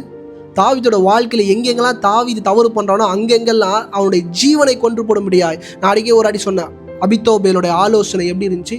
மிஸ் ஆனால் தாவீதுனாது காலி. பாம்பு ரெடியாக வாசப்படியில் என்ன பண்ணுது, யாருக்கு காத்திருக்கு? நான் அன்றைக்கி சொன்ன ஒரு பழைய பாம்பு ஒன்று என்ன பண்ணியிருக்கு, வெயிட் பண்ணிருக்குன்னு. நல்லா கவனிங்க, தாவீது ஜெயிச்சு ஜெயிச்சு ஜெயிச்சு வந்துன்னே இருக்கிறான், எல்லா காரியத்தையும் ஜெயிச்சுன்னு வராரு. தாவீதுக்கு இல்லாத மனைவிகளே கிடையாது, தாவீது பார்க்காத பெண்களே கிடையாது. எல்லாரும் யுத்தத்துக்கு போயின்னு இருக்கிறாங்க. நல்லா கவனிங்க, எல்லாரும் யுத்தத்துக்கு போயின்னு இருக்கிறாங்க. ஏன் தாவீது யுத்தத்துக்கு போகாமல் அரண்மனையில் இருந்தான்னா, சோம்பரின் ஆவி என்ன பண்ணுவான், உண்டு பண்ணுவான். வேலை நமக்கு இருக்கும், அங்கே போனால் அங்கே நடக்க வேண்டிய இடத்துல நம்ம இருக்கணும். ஆனால் அந்த இடத்துக்கு போகாமல் தேவையில்லாத ஒரு இடத்துல நிற்க வச்சு உப்பரிக்கை கொண்டுன்னு போவான். ஒரு பெண்ணை ஒரு நிர்வாணமாய் பார்க்க வைப்பான். இன்றைக்கி நான் சொல்கிறேன், ஒரு வாலிப பையன் ஒரு நிர்வாணத்தை பார்த்தா இச்சிக்க முடியும். ஆனால் தாவீது என்கிற ஒரு ராஜா அநேக இப்படிப்பட்ட கேவலமான காரியத்தை பண்ணிட்டார். அவர் அங்கே இச்சித்து அங்கே உணர்த்துங்க ஒன்றுமே இல்லை. ஆனால் அவரையும் அந்த இடத்துல என்ன பண்ண வச்சான், உட வச்சான். பிசாசுக்கு தெரியும் நான் எந்த அளவுக்கு வளர்ந்தேன்னா அந்த அளவுக்கு உனக்கு கீழே தள்ள என்னால். தாவீது விழுந்தார். நான் ஏன் இது எல்லாமே சொல்கிறேன்னா, நமக்குள்ளேயும் நம்ம கூடயே ஒன்று என்ன பண்ணுது, எப்போ நம்மளை விழுங்கலாமோன்னு என்ன பண்ணுது யோசிச்சுக்கிட்டே இருக்கு. நம்ம என்ன நினைக்கிறோம், என்கிட்ட இல்லை. என்னது பிசாசு இஸ்ரேலுக்கு விரோதமாக என்ன கிடையாது, எதுவுமே கிடையாது. உண்மை, சத்திய வசனம் உண்மை. இஸ்ரேலுக்கு விரோதமாக எதுவுமே கிடையாது. எப்போ அந்த இஸ்ரவேல் என்று அந்த யசூரனாக இருக்கிற நாம் அந்த தரத்தை இழந்து ஒரு ஸ்டெப் இப்படி வெளியே வந்தவொடனே நம்மளை ஒடுக்க ஆரம்பிக்கும். என்ன பண்ணோம், நம்மளை ஒடுக்க ஆரம்பிக்கும். ஏன்னா இந்த போராட்டத்தை குறித்து அநேக நேரம் நம்மளை யோசிக்கிறதே இல்லை. இயேசு கிறிஸ்து ஒரு அழகான ஒரு காரியத்தை சொல்கிறார். ஆதியாகமம் 3ஆம் அதிகாரம் 14வது வசனம். அப்பொழுது தேவனாகிய கர்த்தர் சர்ப்பத்தை பார்த்து, நீ இதை செய்தபடியால் சகல நாட்டு மிருகங்களிலும் சகல காட்டு மிருகங்களிலும் சபிக்கப்பட்டிருப்பாய். நீ உன் வயிற்றினால் நகர்ந்து. நல்லா கவனிங்க, பாம்புக்கு ஒரு சாபம் கொடுக்குற, நீ வயிற்றுனால என்ன பண்ணுவேன், நகருவேன். நான் இன்னைக்கு சொல்றேன், பாம்பு எடுத்து ஒரு வாட்டி கழுத்துல விட்டேன், மலைப்பாம்பை. அது நகரும் போது அப்படி இருக்கு, என்னவா இருக்கு, என்ன அப்படி ஃபீல் பண்ணுது. என் உடம்புல எங்க ஈட்டான பகுதி, எல்லாரும் மூஞ்சி சுழிக்காதீங்க, எனக்கு எல்லாமே பாம்பு பிசாசு கிடையாது, நான் பேசுறத மேலே புரிஞ்சுக்கோங்க. என் உடம்புல எது ஈட்டான பகுதின்னு அது கரெக்டாக ரியலைஸ் பண்ணி அந்த இடத்துக்கு போகுது. நான் அப்படி கையில் வச்சிருக்கிறேன், அது என் கையிலேருந்து என் கழுத்தில் இருக்கிற ஈட்டுக்கும் இந்த இடத்துல இருக்கிற ஈட்டுக்கும் அதை நோக்கி போகுது. நான் ஏன் இதை சொல்கிறேன்னா, ஜபத்தில் அனலாக இருக்கிற எல்லாருக்கிட்டையும் என்ன பண்ணும் வரும். இன்னைக்கு சில மாய்மலமாய் உங்களை தேடி வரும், அதை நான் உங்களுக்கு சொல்கிறேன். அந்த இடத்துல மிக எச்சரிக்கையாக இருங்க. ஆண்டவர் சொல்கிறார், படிங்கம்மா. நீ உன் வயிற்றினால் நகர்ந்து உயிரோடு இருக்கும் நாளெல்லாம் மண்ணை தின்பாய். உயிரோடு இருக்கிற நாளெல்லாம் மண்ணை தின்பாய். முதல்ல அவர் சரீர பிரகாரமா இருந்த இந்த உலகத்துல இருக்கிற பாம்புக்கு என்ன பண்ணார், ஒரு சாபத்தை கொடுத்தாரு. ஏன் கொடுத்தாருன்னா, நீ பிசாச உன்னோட வாழ்க்கையில கிரியை செய்ய நீ அலோவ் பண்ணதுக்காக அந்த சாபம் உனக்கு. ஆனா ரெண்டாவது ஒரு சாபம் கொடுக்குறாரு. எதுக்கு கொடுக்குறாருன்னா, பிசாசுக்கே கொடுக்குறாரு. நீ என்ன சாப்பிடுவேன், பாம்பெல்லாம் மண்ணெல்லாம் சாப்பிட யாரும் தான் நினச்சிக்காதீங்க, பாம்பு மண்ணை சாப்பிடணும். ஏன் மண்ணை தின்பாய் ஆண்டவர் சொல்கிறாருன்னா, அவருக்கு தெரிஞ்சிருச்சு இவன் எதுக்கு வந்துட்டான், மனுஷனை விழுங்கும்படியாய் வந்துட்டான். அவர் அதை மண்ணுன்ற ஒரு வார்த்தை, அந்த பதத்தை அவர் யூஸ் பண்ணும் போது, இயேசு கிறிஸ்து உங்களுக்கும் எனக்கு என்ன தெரியுமா சொல்கிறாரு, என் ஜீவனை உடைய பிள்ளையால் அவனை என்ன பண்ண முடியாது, விழுங்க முடியாது. என் ஜீவனை நீ இழந்து போனால் அவன் நிச்சயமாக அவனை என்ன பண்ணுவான், விழுங்குவான். அவர் பிசாசோட பேசல. இங்கே ஆதாம் ஏவாளுக்கு என்ன பண்ணுறாரு, அந்த சாபத்தை விடும்போது அந்த சாபத்தின் நோக்கத்தின் மகத்துவத்தை யாருக்கு புரிய வைக்கிறார்னா, ஆதாமுக்கும் ஏவாளுக்கும். உங்களுக்கும் எனக்கும் தெரியாது, நீங்கள் மண்ணிலேருந்து எடுக்கப்பட்டோன்னு சொன்னால் உங்களுக்கு என்ன பண்ணாது, புரியாது. ஆனால் ஆதாமுக்கும் ஏவாளுக்கும் மண் என்கிற பதத்தை அவர் யூஸ் பண்ணால் அவருக்கு என்ன பண்ணோம் தெரியும், பயம் வரும். ஆதாம் ஏவாளுக்கிட்ட புரியுது, மண் என்ன பண்ணுமா அந்த பிசாசு, சாப்பிடும். இது எப்போ வேணாலும் என்ன பண்ணும், சாப்பிடும். ஆதியாகமம் 2ஆம் அதிகாரம் 7வது வசனம். தேவனாகிய கர்த்தர் மனுஷனை பூமியின் மண்ணினாலே உருவாக்கி. நல்லா கவனிங்க, மனுஷன் எதனால உருவாக்கப்பட்டானா, மண்ணினால என்ன பண்ணா உருவாக்கப்பட்டான். படிங்கம்மா. ஜீவ சுவாசத்தை அவன் நாசியிலே ஊதினார். இது ரொம்ப முக்கியங்க. இன்னைக்கு சபைக்குள்ள அமர்ந்திருக்கிறீங்கன்னா, இந்த ஜீவ சுவாசம்னுடைய வாழ்க்கையில மிக மிக முக்கியம். இன்னைக்கு அதை நீங்கள் இழந்து போகும்போது நீங்கள் மறித்து விட்டீர்கள். பிசாசு உங்களை விழுங்க ஆயத்தமாக இருக்காது. ஏன் விழுங்க ஆயத்தமாக இருக்குன்னா, அந்த மரணம் என்கிற நாள் வரைக்கும் அது என்ன பண்ணல, உங்களை விழுங்கலை. ஆனால் மரணிக்கும் போது ரட்சிப்பு உங்ககிட்ட இல்லைனா நீங்கள் எங்கே போகிறீங்க, ஆண்டுடைய சமூகத்துக்கு நீங்கள் போகல. ஏன்னா நீங்கள் நல்லா கவனிங்க, யோவானின் புஸ்தகம் 1ஆம் அதிகாரம் 4வது வசனம். அவருக்குள் ஜீவன் இருந்தது. அவருக்குள்ள என்ன இருந்துச்சா, ஜீவன் இருந்தது. அந்த ஜீவன் மனுஷனுக்கு ஒளியாய் இருந்தது. இன்னைக்கு இழந்து போன அந்த ஜீவனாகிய சுவாசத்தை இயேசு கிறிஸ்து தான் மூலமாய் தன்னை ரட்சிப்புக்குள்ள இருக்கிற தன் கிறிஸ்துவ கூட்டத்திற்கு என்ன பண்ணாரு, கொடுத்தார். இயேசு கிறிஸ்துடைய வார்த்தை உங்களுக்குள்ள இருக்குமானால் மாத்திரம்தான் நீங்க என்ன எதோட இருக்கிறீங்க, ஜீவனோட இருக்கிறீங்க. இல்லைன்னா நீங்க என்னவா இல்லை, ஜீவனா இல்லை. அது உங்களை கொஞ்சம் கொஞ்சமா ஒடுக்கி கொண்டே இருக்கிறது. என்ன பண்ணுது, ஒடுக்கி கொண்டே இருக்கிறது. இன்னைக்கு நீங்கள் நல்லா புரிஞ்சுக்கோங்க, தாவீதோட வாழ்க்கையில் நீங்கள் நல்லா பாருங்கள். தாவீது தெரிஞ்சு கொண்ட நாள் முதல், சங்கீதம் 140 3வது வசனம். சர்ப்பத்தை போல் தங்கள் நாவை கூர்மையாக்குகிறார்கள். நல்லா கவனிங்க, அவரு தனக்கு எதிரியாய் நிற்கிற மனிதர்களை சர்ப்பம் என்று என்ன பண்றாரு சொல்றாரு. நல்லா சபை நல்லா புரிஞ்சுக்கொள்ளுங்க. அவர் வேற எந்த பதத்தை வேணாலும் பயன்படுத்தலாம். சர்ப்பம் என்கிற பதத்தை ஏன் பயன்படுத்தாருன்னா, அவருடைய ஸ்பிரிச்சுவல்ல அவருக்கு தெரியுது, இவங்களாம் யாரு, பிசாசின் மூலியமா எனக்கு என்ன பண்றாங்க, எதிர்க்கிறாங்க. படிங்கம்மா. சர்ப்பத்தை போல் தங்கள் நாவை கூர்மையாக்குகிறார்கள். அவர்கள் உதடுகளின் கீழில் விரியன் பாம்பின் விஷம் இருக்கு. விரியன் பாம்பு விஷம் என்ன பண்ணுதான், தாவீது தான் ரட்சிக்கப்பட்டு தேவனால் அபிஷேகம் பண்ணப்பட்டு அவன் ஓடுகிற பாதையில் அவனுக்கு நல்லா தெரியுது எனக்கு முன்னாடி வந்து நிற்கிறதுலாம் அது பிசாசு. இன்னைக்கு நமக்கு அநேக நேரம் தெரியல, பாம்பை தான் கூட்டு தோல் மேலே போட்டு நம்ம ஜாலியாக என்ன பண்ணுறோம், விளையாடுறோம். நல்லா புத்தி சொல்கிறாங்க பாஸ்டர், என்னது எனக்கு நல்ல புத்தி சொல்கிறான், எனக்கு நல்ல ஆலோசனை சொல்கிறாங்க. அபித்தோபேல் என்கிறவன் மிகப்பெரிய பாம்பு, வலு சர்ப்பம். ஆனால் அவனோட ஆலோசனை எப்படி இருந்துச்சுன்னா ஆண்டவர் பேசுகிறது போல என்ன பண்ணிச்சான். இன்றைக்கி அநேக பேர் உங்கள் வாழ்க்கையில் வந்து ஆலோசனை கொடுப்பாங்க. நான் இன்றைக்கி சொல்கிறேன், இதை தவிர்த்து ஒரு ஆலோசனை உங்கள் காதுக்குள்ளே போச்சுன்னா நீங்கள் மறிக்க போறீர்கள் என்பதை மறந்து போயிடாது. சூப்பராக ஆலோசனை கொடுப்போம். அப்படி பண்ணுங்க சிஸ்டர், அப்படி பண்ணுங்க பிரதர், எல்லாம் மாறிடும். என்ன ஆகிடும், இந்த இடத்துல இப்படி நடந்துக்கோ, அப்போ வாழ்க்கை என்ன பண்ணும். வேதனை என்னன்னே தெரியாது. நான் வேறு வார்த்தை சொல்லணும் அந்த நபருக்கு, அதுக்கு வேதனை என்னன்னே தெரியாது. ஆனால் என்ன பண்ணும், நல்லா பேசு. 1 யோவான் 12வது அதிகாரம் 1 யோவான் 12வது வசனம். அவருடைய நாமத்தின் மேல் விசுவாசம் உள்ளவர்களாய் அவரை ஏற்றுக்கொண்டவர்கள் எத்தனை பேர்களோ அத்தனை பேர்களும் தேவனுடைய பிள்ளைகள் ஆகும்படி அவர்களுக்கு அதிகாரம் கொடுத்தார். நல்லா கவனிங்க, நீங்க எப்ப பிள்ளைகளா ஆகுறீங்களோ அவன் வந்து என்ன பண்ணுவான், விசாஸ் வந்து எப்போ உங்கள் வாழ்க்கையை ஆண்டவரே நான் உங்களுக்காக பிரியமாய் காரியங்களை செய்ய போகிறேன் நீங்கள் முடிவு எடுங்கள. நான் இன்றைக்கி ஓப்பனாக சொல்கிறேன், அந்த முடிவை எடுத்து அடுத்த ஒரு வாரத்தை உங்கள் வாழ்க்கையில் நடந்த காரியங்கள் எடுத்து பாருங்கள், மிக மோசமாக இருக்கும். உங்களை இழுத்த பாவத்துக்குள்ளே உங்களை இழுத்த அனுபவங்கள் ரொம்ப மோசமாக இருக்கும். இச்சைக்குள்ளே இழுத்தது ரொம்ப மோசமாக இருக்கும். த டெம்டேஷன், ஏன் உங்கள் சரீரத்திலே சில தவறான உணர்வுகளை உங்களால் என்ன பண்ண முடியும், பார்க்க முடியும். மத்தேயின் புஸ்தகம் 3வது அதிகாரம் 14வது வசனம். இயேசு ஞானஸ்தானம் பெற்று நிலத்திலிருந்து கரை ஏறின உடனே இதோ வானம் அவருக்கு திறக்கப்பட்டது. தேவ ஆவி புறாவை போல இறங்கி தம்மேல் வருவதை கண்டார். அன்றியும் வானத்திலிருந்து ஒரு சத்தம் உண்டாகி, இவர் என்னுடைய நேச குமாரன். நல்லா கவனிங்க, இவர் என்னுடைய பரலோகம் டிக்ளேர் பண்ணுது, இவன் என்னோட பிள்ளை. நல்லா கவனிங்க, ஆண்டவர் முதலா இன்னைக்கு அநேக நேரம் ஞானஸ்தானம் எடுக்கும் போது நல்லா கவனிங்க, it's not easy, it's not joke. நான் ஃப்ராங்காக சொல்கிறேன், ஞானஸ்தானம் எடுத்து முடித்தோடனே அடுத்தது யார் உங்ககிட்ட வந்து நிற்க போகிறாங்கன்றதை நீங்கள் பாருங்கள். மத்தேயின் புஸ்தகம் 4வது அதிகாரம் 2வது வசனம். அவர் இரவும் பகலும் 40 நாள் உபவாசமாய் இருந்த பின்பு அவருக்கு பசி உண்டாயிற்று. அப்பொழுது சோதனைக்காரன் அவரிடத்தில் வந்து. யார் வந்தா? நீங்க நல்லா கவனிங்க, ஞானஸ்தானமும் எடுத்துட்டாரு, உபவாசமும் இருந்துட்டாரு, ஜபமும் பண்ணிட்டாரு. யார் வரணும்? பிதாவோட பிரச்சனை என்ன பண்ணணும்? யார் வரா?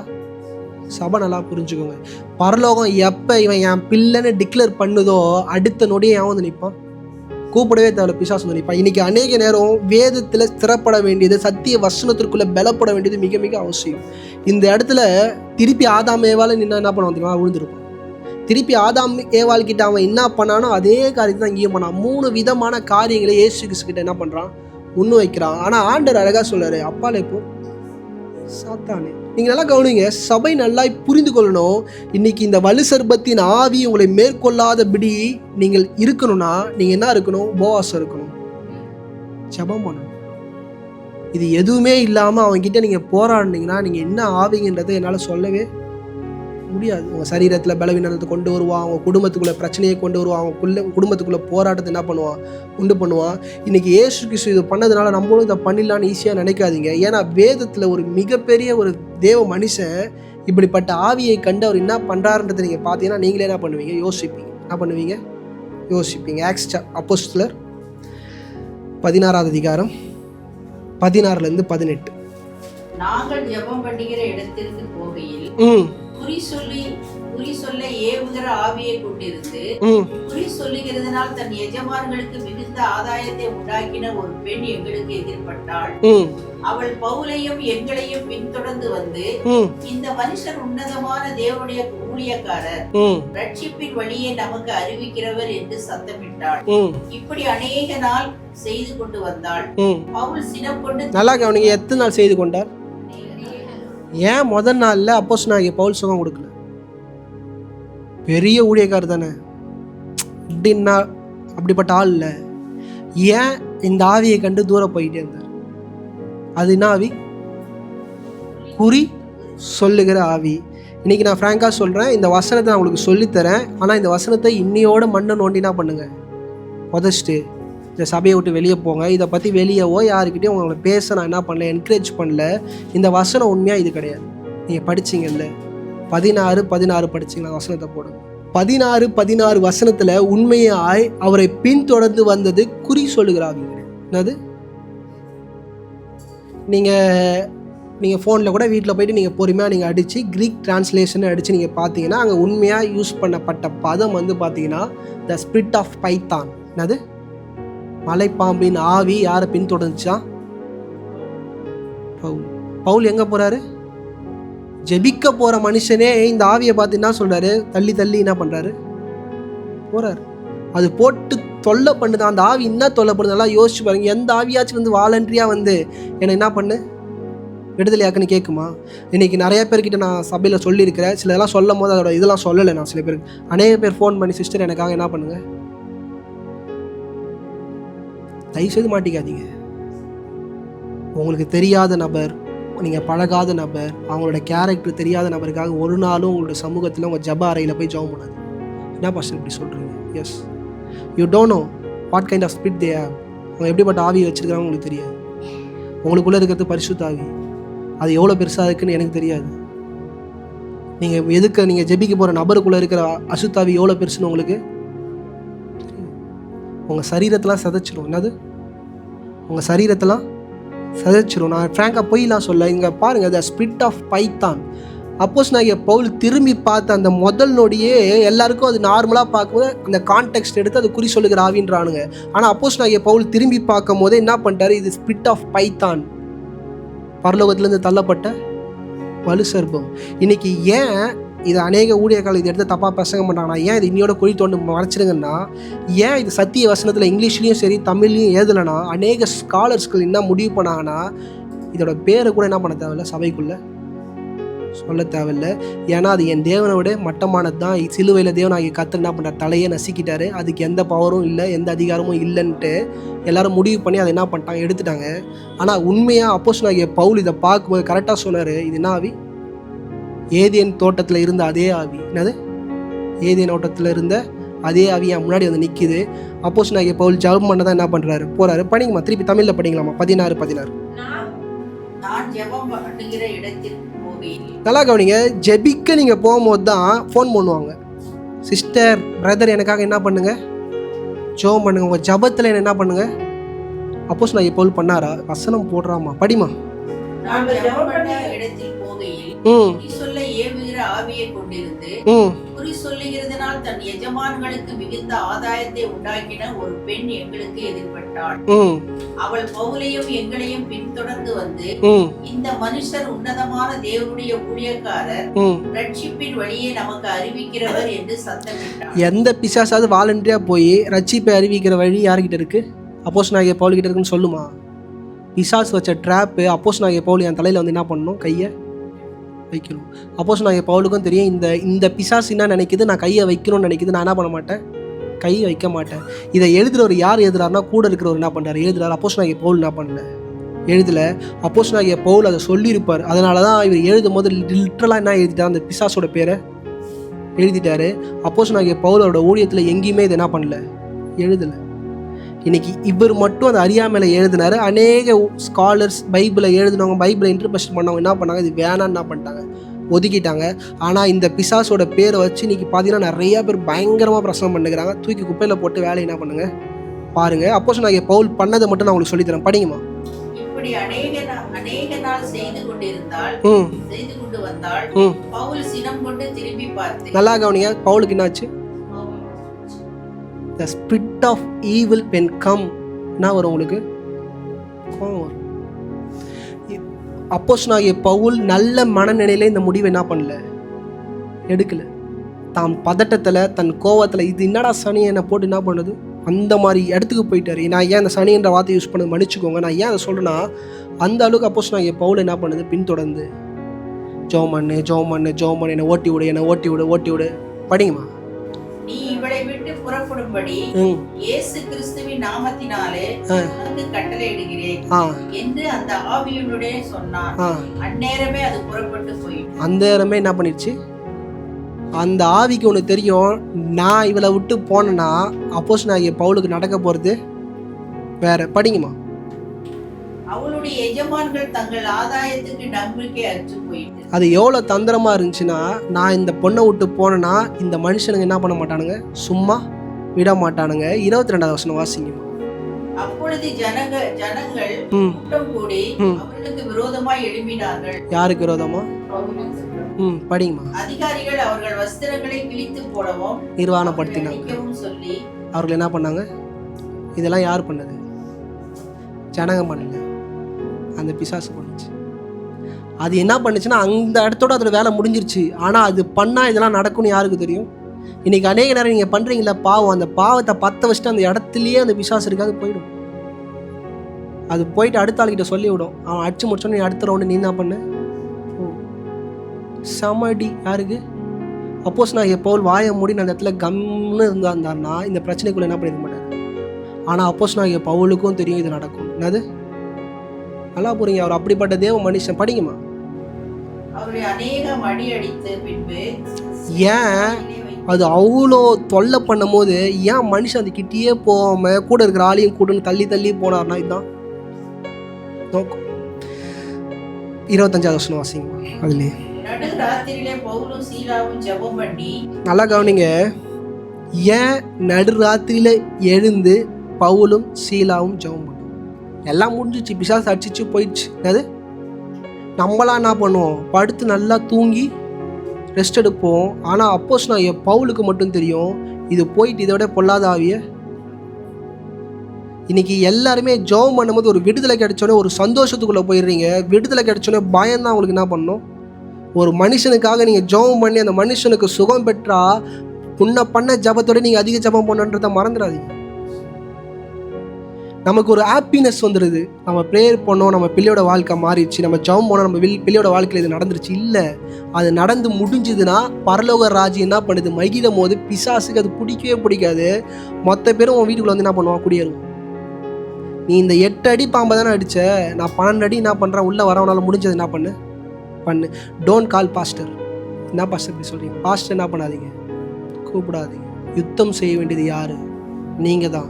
ஏன்னா அது யாரோட யுத்தம் பண்ணுது? இன்னைக்கு அநேக நேரம் ஒரு மனுஷங்கிட்ட போய் இந்த ஜெபம் பண்ணா இங்கே போனா, ஏன்னா இதுவே பிசாசு உங்களுக்குள்ள உண்டு பண்ண காரியம்.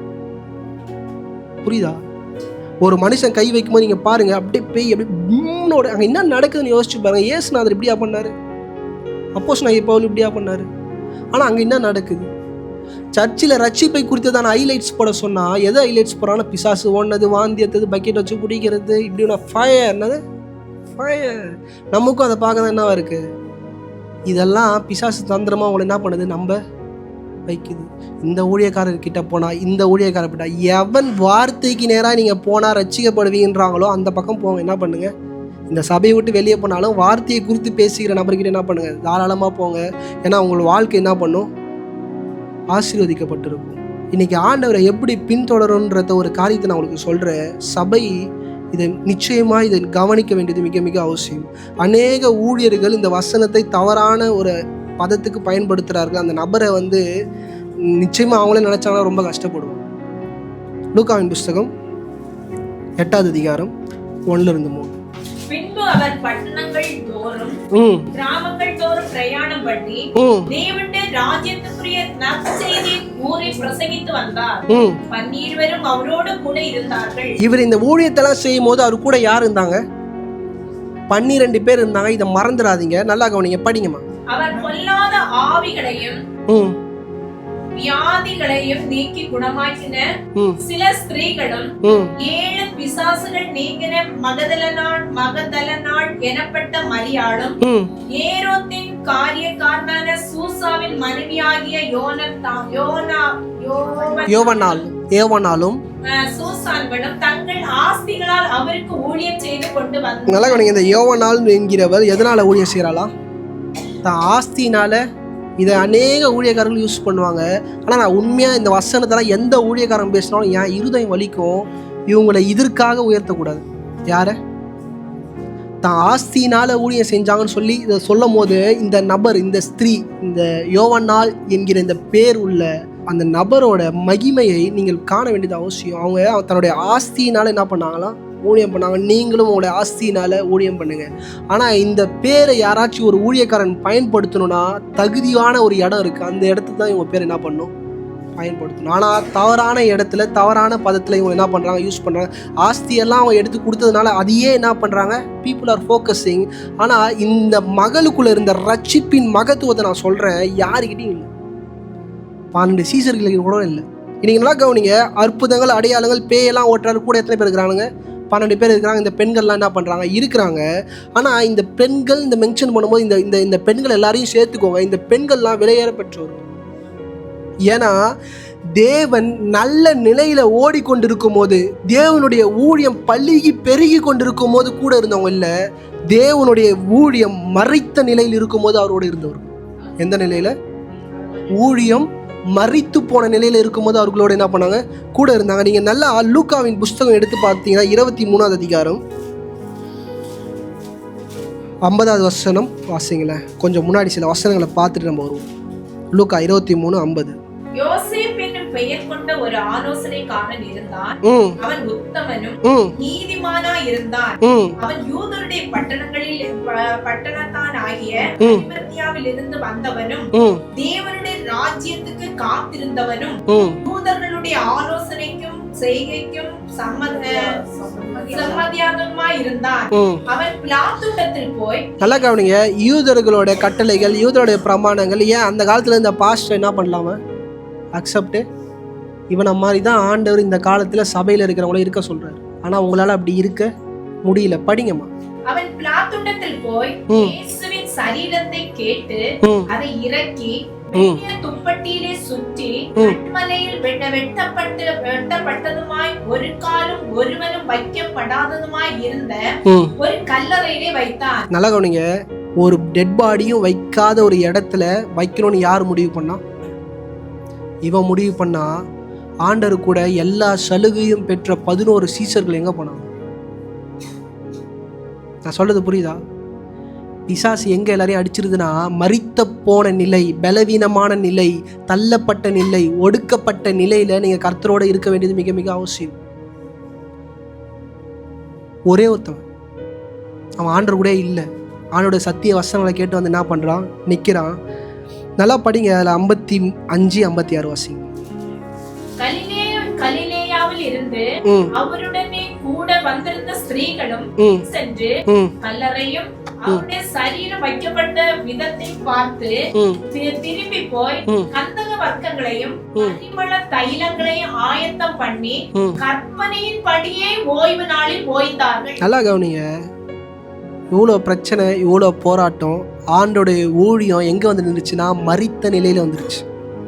இன்னைக்கு அநேக நேரம் ஊழியம் ஃபோன் போச்சுன்னா, நான் இந்த ஊழியத்தை தாங்குறேன் பாஸ்டர், என்னது இந்த ஊழியம், என் பாஸ்டர் எவ்வளோ பெரிய ஆள் தெரியுமா, என் பாஸ்டர் எப்படிப்பட்டவங்க தெரியுமா, இப்படிலாம் சொல்கிற மக்கள் தான் இருக்க ஆரம்பிச்சிட்டாங்களே தவிர, நல்லா கவனிங்க, ஒன்றுமே இல்லாத போது இந்த பெண்கள் என்ன பண்ணுறாங்க, கல்லறைக்கு வந்து ஆண்டவரை பார்க்குறாங்க. ஒன்றுமே இல்லாத நிலைக்கு திரும்பி போய் என்ன பண்ணுறாங்க, தூப வர்க்கங்கள் இப்படிப்பட்ட காரியங்கள்லாம் என்ன பண்ணுறாங்க, ஆயத்தப்படுத்துகிறாங்க. யாருக்கு ஆயத்தப்படுத்துகிறாங்கன்னா, மரித்து போன, தேர் இஸ் நோ சான்ஸ். 3ஆம் நாள் அவர் உயிர் தெருவுன்னு வேறு. ஏன்னா எழுந்துக்க மாட்டாங்க, யாருக்கும் தெரியாது. 11 சீசர்கள் குப்பரப்படுத்தி என்ன பண்ணிட்டானுங்க, போய் படுத்துட்டானுங்க. கூடே வந்தான், உயிரே போனாலும் அவன் கூடயே நிற்பாண்டவர். என்னது உயிரே போனாலும் வரவே இல்லை. என்ன பண்ணல, 3 தடவை மறுதளிச்சுட்டு கம்முன்னு வீட்டில் போய் என்ன பண்ணிட்டான், படுத்துட்டான். லூக்காவின் புஸ்தகம் 24வது அதிகாரம் 1 வசனம் வாசிங்க. வாரத்தின் முதலாம் நாள் அதிகாலையிலே தாங்கள் ஆயத்தமடின கந்தக வர்க்கங்களை அவர்கள் எடுத்துக்கொண்டு வேறு சில ஸ்திரீகளோடு கூட கல்லறையிடத்தில் வந்தார்கள். கல்லறை இடத்துல வந்தாங்க. 9வது வசனம் 10வது வசனம். கல்லறையை விட்டு திரும்பி போய் இந்த சங்கதிகளை எல்லாவற்றையும் 11 பேருக்கும் மற்ற எல்லோருக்கும் அறிவித்தார்கள். இவைகளை அப்போஸ்தலருக்கு சொன்னவர்கள் மகதலேனான மரியாளும் யோவன்னாளும் யாரு பணத்துல ஊழியம் செஞ்சான்றத பத்தி இவங்களை பத்தி யாராச்சும் பேசுறாங்கன்னா இவங்களை அவ்வளோ அற்பமா நினைக்கிறாங்க. The woman who stand with Jesus when the time of death, செத்து போன நிலையில ஆண்டவர் கூட என்ன பண்ணாங்க, ஊழியம் செஞ்சாங்க. ஆண்டவர் நல்லா சூப்பராக ஊழியம் செய்யும் போது கூட என்ன பண்ணல, இல்லை, ஆண்டவர் மரித்து போய் இருக்கும் போதும் என் ஆண்டவர் மரிச்சே போயிட்டாரு, ஆனாலும் அவர் பேசின ஒவ்வொரு வார்த்தையும் அது சத்தியம். 12 சீசர்களுக்கு உணர்வே இல்லை, 11 சீசர்களுக்கு உணர்வே இல்லை அவர் உயிர் தருவார்னு. ஆனால் இவங்களாம் என்ன பண்ணுறாங்க? இன்னைக்கு சபை இப்படிப்பட்ட இடத்துக்கு வரணும். இன்னைக்கு கிவிங்கை தாண்டி இந்த இடத்துக்கு வந்து யோசிச்சு பாருங்க. த உமன், அவருடைய கணவன் யாருக்கு வேலை செய்கிறான்னா ஏரோதுக்கு என்ன பண்ணுறான்? போனான்னா புருஷன் லெஃப்ட்லேயே ஒரு அரை என்ன பண்ணுவான் இப்போ, அதெல்லாம் அவன் என்ன பண்ணல, பெருசாக நினைக்கல. ஏன் அவன் கணவனே சொல்கிறமா, ஆண்டரே செத்து போயிட்டாரு, இதுக்கப்புறம் ஏன் ஓடுற? இல்லை, என் ஆண்டர் என்ன பண்ணுவார்? Faith stand for Christ. இன்றைக்கி ஏன் ஆண்டோட நம்மளால் நிற்க முடியல? ஏன் ஆண்டோட நம்மளால் ஜெயிக்க முடியல? ஏன் அந்த வலு சர்வமானது நம்மளை ஒடுக்குதுன்னா, 11 சீசர்கள் எந்த அளவு ஒடுக்கப்பட்டார்கள்ன்றதை நீங்கள் எடுத்து பாருங்கள் பைபிள். அதுக்கப்புறம் ஏன்னா அவனுங்க முழுசாக ஆண்டவரை நம்ப ரொம்ப டைம் எடுத்துக்கிட்டாங்க. இன்றைக்கி நான் சொல்கிறேன், பெண்களால் ஈஸியாக ஆண்டவரை புரிந்து ஆண்டவருடைய சத்திய வசனங்களை ஈஸியாக புரிஞ்சுக்க முடியும். பெண்களோட விசுவாசம் பெரியுது. ஆனால் அந்த பெண்கள்கிட்ட தான் அதிகமாக பிசாசு என்ன பண்ணுவான்? வரும். ரெண்டுமே. ஏன் முதல்ல ஏவாள்கிட்ட போனான்னா, ஏவாளோட விசுவாசம் அதிகம். ஆனால் அவகிட்ட தான் என்ன பண்ணான்? போனான். புருஷன் பாருங்கள், சைலண்டாக பழத்தை கொடுத்தான். ஏன் எதுக்கு? எதுவுமே கேட்கல, எடுத்து வாயில் வச்சுட்டான். லாஸ்ட்டாக ஒரு விஷயம் நான் உங்களுக்கு சொல்கிறேன். ஏன் நான் இதை உங்களோட பேசி கொண்டிருக்கிறேன்னா, இந்த சர்பத்தின் ஆவி ரட்சிக்கப்பட்ட எல்லாரையும் வஞ்சிக்கத்தக்கதாக உங்க முன்னாடி வந்து நிற்குன்றதை நீங்கள் வேதத்தின்படி அடிப்படையில் புரிந்து கொள்ள வேண்டியது மிக மிக அவசியம். யோபின் புஸ்தகம் 1 அதிகாரம் 8வது வசனம். கர்த்தர் சாத்தானை நோக்கி, என் தாசனாகிய யோபின் மேல் கவனம் வைத்தாயோ? நல்லா கவனிங்க. என் பிள்ளை மேலே என்ன பண்ண கவனம். இன்னைக்கு யார் யாரெல்லாம் ஆண்டவரோட பிள்ளைன்ற இடத்துக்கு வரீங்களோ அந்த இடத்துக்கு என்ன பண்ணுறோம்? வந்துடுவான். பாஸ்டர் என்னால் ஜெபிக்க முடியல பாஸ்டர், ரொம்ப போராட்டமாக, இன்னும் அதிகமாக போராடுங்க. என்னால் ஜெபிக்க முடியல, தேவனை ஆராதிக்க முடியல, குடும்பத்தில் என்னால் தனியாக. Don't go any other place to pray. நான் ஃப்ராங்காக சொல்கிறேன், இதுதான் இருக்கிறதுல பிசாசு வச்ச ஒரு காரியம். உங்களை தள்ளி விடும். எங்கனாச்சும் வெளியே போய் சபையில் என்ன பண்ணு? இது பரிசுத்த ஆவி கிடையாது. உங்களோட ஜபத்துக்கு யாரும் முட்டு கொடுக்க அலோ பண்ணாதீங்க. You need to pray. பிசாசுக்கு நல்லா தெரியும், நீ போ, அங்கே போ, இங்கே போ. அது ஏன் சொல்லுதுன்னா, அங்கே போனாதான் நீ அந்த பர்சனலுக்குள்ளே வரமாட்ட. நீ ஏதோ ஒன்று என்ன பண்ணுவ, அங்கே போய் பண்ணிட்டு வருவ. உன் வீட்டில் எங்கே உன்னை ஒடுக்குச்சோ, பிசாசு எங்கே உன்னை அழுத்துச்சோ, அங்கே தான் நீ என்ன பண்ணணும்? அது அந்த இடத்த விட்டு வெளியே போக சொல்லும். இஸ்ரவேல் ஜனம் ஆராதிக்கும் போது பிசாசு சொல்லுது, நீங்கள் போய் ஆராதிச்சுட்டு என்ன பண்ணுங்க, திரும்பி இங்கே என்ன பண்ணாதீங்க, அதே தப்பு என்ன பண்ணாதீங்க. ஏன் உங்களுக்கு சொல்கிறேன்னா, லூக்காவின் புஸ்தகம் 10வது அதிகாரம் 19வது வசனம் கடைசியா, தேள்களை மிதிக்கவும் சத்துருடைய சகல வல்லமைகளையும் மேற்கொள்ளவும் உங்களுக்கு அதிகாரம் கொடுக்கிறேன். நல்லா கவனிங்க, யாருக்கு அதிகாரம் கொடுக்கிற? உங்களுக்கு. திருப்பி சொல்லுங்க, எனக்கு. என் பாஸ்டருக்கு இல்லை, எனக்கு. எந்த ஊழியக்காரனும் கிடையாது, எனக்கு அதிகாரம் என்ன பண்ணியிருக்கிறாரு? கொடுத்துருக்கிறார். நான் எவன் காலுக்கிட்டையும் எவன் கரத்துக்கிட்டையும் நான் என்ன பண்ண மாட்டேன், போய் நிற்க மாட்டேன். அது ஒன்றும் என்னை என்ன பண்ணாது, சேதப்படுத்தாதுன்னு இருக்கா? சேதப்படுத்த மாட்டாது. சபை நல்லா புரிந்து கொள்ளுங்க. Don't allow any other person உங்கள் வாழ்க்கையில் உங்களுக்காய் ஜெபிக்க, உங்களுக்காய் மன்றாட, உங்களுக்காய் உபவாசம் இருக்க எந்த நபரையும் என்ன பண்ணாதீங்க, அலோ பண்ணா. You need to pray. பாஸ்ட்டாக என்கிட்ட சொல்கிறீங்க, நான் ஜெபிக்கிறேன், இட்ஸ் ஃபைன். கண்டிப்பாக நான் உங்கள் எல்லாருக்காகவும் ஜெபிக்கிறேன். ஏன்னா என்னை ஃபேமிலியாக தான் நான் எல்லாரையும் பார்க்குறேன். நீங்களே சொல்லனாலும் இங்கே இருக்கிற அந்த 9 குடும்பத்துக்காக ஜெபிக்க வேண்டியது என்னுடைய கடமை. ஆனால் நான் சொல்கிறேன், நான் இல்லை, உங்களை அழைத்த கர்த்தர் தான் உங்களை என்ன பண்ண முடியும், பாதுகாக்க முடியும். பிசாசே அந்த ட்ராப்புக்குள்ளே தான் உங்களை தள்ளுவான். போ, ஊழியக்காரங்கிட்ட போ. ஆண்டவர் சொல்லிட்டா, there is no pastor. நான் தான் ஒரே ஒரு ஊழியக்காரன். இயேசு கிறிஸ்து தான் யார்? ஒரே ஒரு ஊழியக்காரன். தயவுசெய்து இந்த மாதிரி மாய்மலமான காரியங்கள், இந்த பிசாசு உங்களை இழுக்கிற, இந்த பிசாசு உங்களை தள்ளுகிற காரியத்தெல்லாம் தள்ளி வச்சுட்டு நீங்கள் முட்டி போட்டு எந்த இடத்துல உங்களால் ஜெபிக்க முடியலையோ, எந்த இடத்துல உங்களால் ஆராதிக்க முடியலையோ, எந்த இடத்துல உங்களால் துதிக்க முடியலையோ, அந்த இடத்துலையே அதை பண்ணுங்க. என்ன பண்ணுங்க? அந்த இடத்துலையே பண்ணுங்க. பாஸ்டர், என் வீட்டில் என்னால் ஜெபம் பண்ண முடியல, என் பெட்டில் என்னால் படுத்து ஜெபம் முடியல, என் பெட்டில் என்னால் உட்காந்து எதுவும் பண்ண முடியலன்னா அங்கே தான் நீங்கள் எல்லாத்தையும் பண்ணணும். அங்கே விட்டு இந்த சர்ச்சுக்கு வந்து இங்கே நீங்கள் ஜெபம் பண்ணிங்கன்னா இங்கே ஈஸியாக பண்ண முடியும்.